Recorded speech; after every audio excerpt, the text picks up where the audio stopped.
সুধী মণ্ডলী, আমরা জানতে চাই চ্যানেলের পক্ষ থেকে সকল দর্শকদের জানাই আন্তরিক শুভেচ্ছা এবং অভিনন্দন।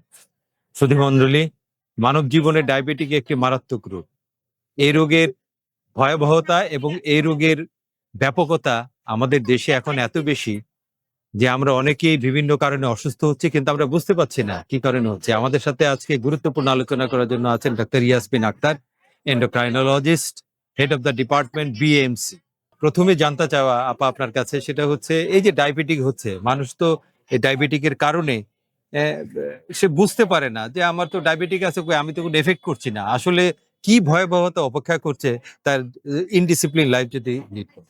খুবই সুন্দর কোশ্চেন, কারণ মোস্ট অফ দ্য টাইম যেটা হয়, মানুষ কিন্তু ডায়াবেটিস, আচ্ছা আমার একটু সুগার বেশি, তাতে এমন কি হয়েছে, এই যে অনুভূতিটা কখন একটা মানুষের জীবনে, বেশিরভাগ মানুষই অ্যাসিম্পটোমেটিক, অর্থাৎ তেমন কোনো উপসর্গ থাকে না। কিন্তু কারো কারো ক্ষেত্রে যখন অনেক হাই সুগার হয়ে যায়, তখনই আপনার ওজন হঠাৎ করে কমতে থাকে, পানি পিপাসা লাগে, হয়তো মাথা ঝিমঝিম করছে, ব্যথা করছে বা ঘুরাচ্ছে, বা বিভিন্ন সিমটম, যেমন ধরেন আপনার ঘা শুকাচ্ছে না, এই ধরনের কিছু চলে আসে।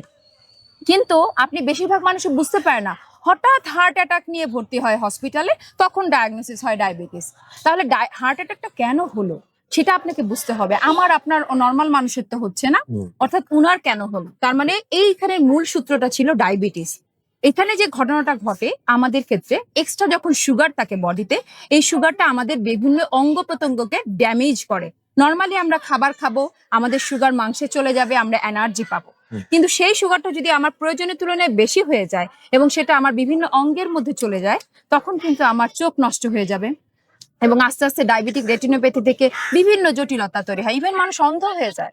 শুধু তাই নয়, তার সাথে যেটা হয়, আমাদের স্ট্রোক হতে পারে হঠাৎ করে, এবং আমাদের হার্টের প্রবলেম দেখা দিতে পারে, কিডনি নষ্ট হয়ে যেতে পারে। কারণ নার্ভ গুলো এতটাই ড্যামেজ হয়ে যায় যে মানুষ বিভিন্ন ধরনের উপসর্গ নিয়ে আসে, যেগুলো ঠিক হয় না। অনেক মানুষ আছে এটার কারণে কনসিভ করছে না ঠিক মতো, হয়তো বা বাচ্চা আসছে, বাচ্চা নষ্ট হয়ে যাচ্ছে, সুগার ভালো কন্ট্রোল নেই, ঘা শুকাচ্ছে না, বিভিন্ন জটিলতা তারা ভুগে, কিন্তু পেশেন্ট বুঝেই না, পা নষ্ট হয়ে যায়, পা কেটে ফেলতে হচ্ছে অনেক মানুষের ক্ষেত্রে। অর্থাৎ এই যে জটিলতাগুলো তাদের হচ্ছে, এই সবকিছু ডায়াবেটিস থেকে, বিভিন্ন জয়েন্ট পেইন, স্কিন প্রবলেম, অনেক কিছু। কিন্তু অর্থাৎ সুগার কন্ট্রোল যে করতে হবে সেটা তারা খেয়াল করে না।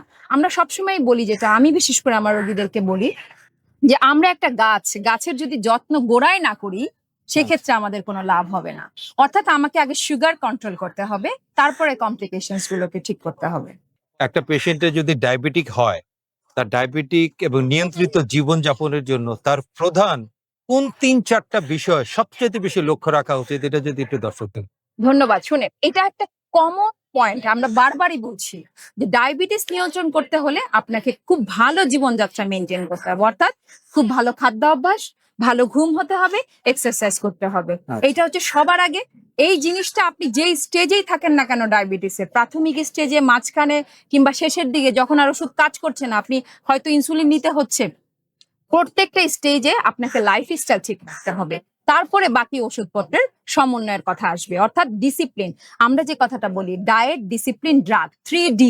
অর্থাৎ ডায়েট ঠিক রাখতে হবে, ডিসিপ্লিন ওয়াইজ মেনটেন করতে হবে, এন্ড দেন হচ্ছে আপনার মেডিসিন, ওয়েদার মুখে খাওয়ারই হোক অথবা ইনজেকশনই হোক, যেটাই হোক। আচ্ছা, এবারে একটা বিষয় জানতে চাইবো, ডায়াবেটিক যাদের হয়েছে তাদের ক্ষেত্রে পায়ের যত্নটা যদি একটু বলতেন। আমরা প্রায় শুনি তাদের পা কেটে ফেলতে হয়, পায়ে গ্যাংগ্রিন হয়।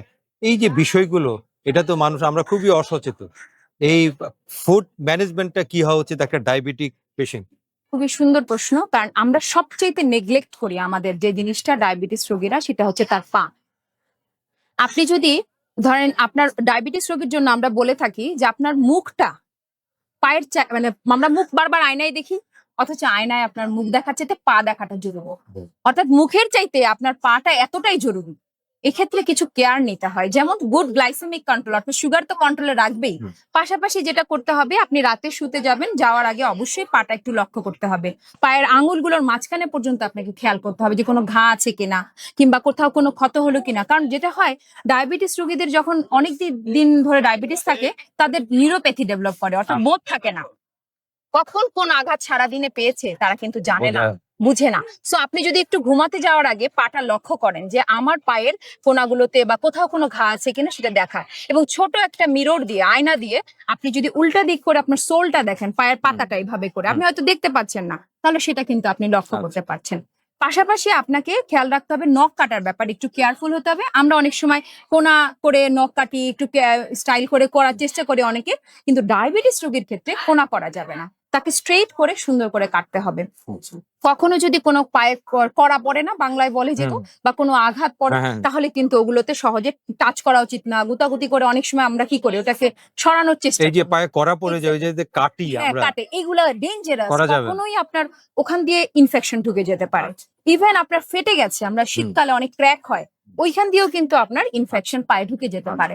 সো এই জায়গাগুলো আপনাকে লক্ষ্য রাখতে হবে। যদি এই ধরনের কিছু থাকে, অবশ্যই ডক্টরের সাথে কথা বলে এটা কারেক্ট করতে হবে। এবং আরেকটা ইম্পর্টেন্ট জিনিস হচ্ছে জুতার ব্যাপারে খুবই খেয়াল রাখতে হবে।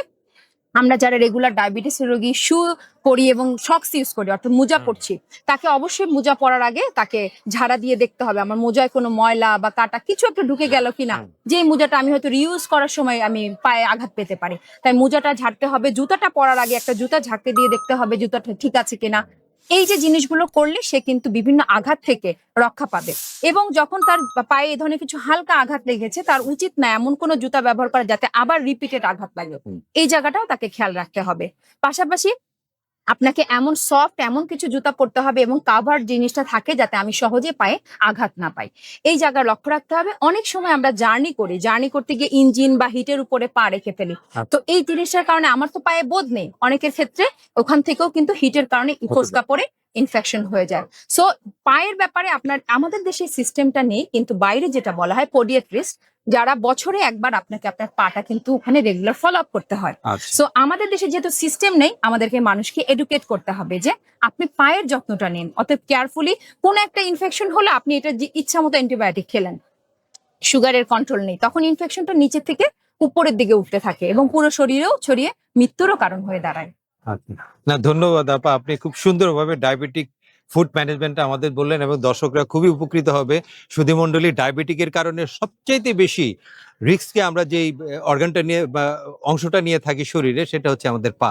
পায়ে যদি একবার ইনফেকশন হয়, গ্যাংগ্রিন হয়, পা কিন্তু কেটে পর্যন্ত ফেলতে হয় এবং আপনার জীবন প্রদীপ নিভিয়ে দেওয়ার মতো।